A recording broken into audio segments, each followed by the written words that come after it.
Assalamualaikum warahmatullahi wabarakatuh. Jadi sebagai pelaku usaha jamur tiram, hal yang paling sering harus kita hindari yaitu kegagalan. Nah, kegagalan dari budidaya jamur tiram ini mulai dari kegagalan backlog. Nah, pada video-video sebelumnya saya sudah membagikan bagaimana caranya mengatasi atau menghindari backlog yang gagal.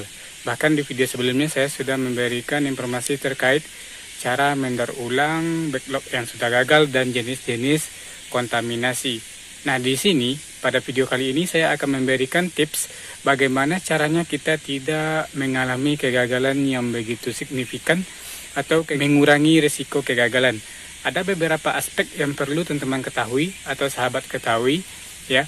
Itu yang pertama, sebagai pelaku budidaya jamur tiram ada 4 langkah: produksi, sterilisasi, inokulasi, dan inkubasi. Nah, keempat aspek ini adalah yang perlu kita perhatikan, karena dari 1-4 langkah ini faktor yang akan membuat hasil jamur kita nanti bagus. Nah, disinilah penentu berhasil atau tidaknya ya. Nah, kita akan mulai dari aspek yang pertama yaitu langkah yang pertama yaitu produksi. Nah, komposisi yang kami rekomendasikan adalah komposisi yang standar 100 kilo serbuk kayu dan 20 kilo bekatul atau dedak dan 2 kilo kapur atau dolomit. Nah, ini komposisi dasar, insya Allah ini sudah memenuhi persyaratan atau SOP-nya ya, komposisi ini.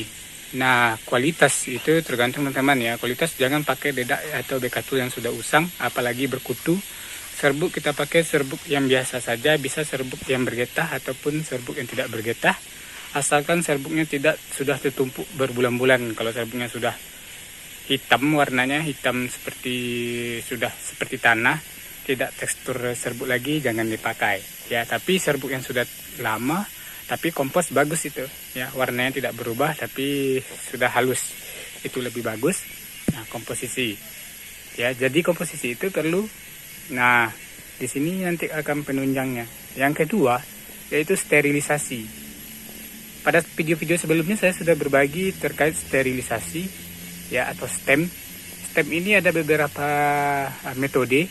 Yang pertama bisa memakai bahan bakar kayu ataupun minyak ataupun pakai gas. Itu sama saja. Yang penting kita menciptakan suhu yang panas sehingga uapnya maksimal. Jadi kita sterilisasi memakai uap.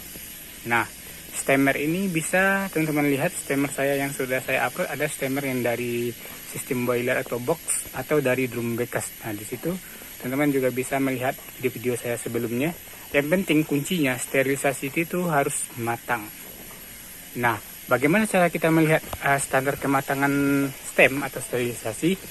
Ya, standarnya usahakan kita nyetem 7-9 jam minimal dalam kondisi air sudah mendidih. Nah, itu stemnya jangan terlalu cepat ya. Jadi 7-9 jam itu sudah standar SOP, insyaallah. Itu masalah stem atau sterilisasi. Selanjutnya atau aspek yang ketiga yaitu inokulasi atau pembibitan. Steril aja dalam ruangan kosong ya, pakai peralatan. Nah, teknik sterilisasi sudah saya bagikan di video sebelumnya. Nah, kunci sterilisasi ini memang usahakan pakai bibit yang bagus, bibitnya F2 ya. Nah, itu selanjutnya adalah inkubasi. Ketika sudah kita inok bibit, itu masa pengeraman atau inkubasi selama lebih kurang 21 hari atau 3 minggu. Itu proses perjalanan miselium. Nah, di sini kuncinya teman-teman, inkubasinya suhunya lebih panas ya, karena kita prosesnya inkubasi, jadi supaya miseliumnya bagus.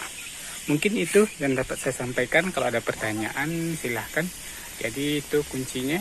Terima kasih. Kalau ada pertanyaan kita komunikasi aja di komen ya. Salam sukses.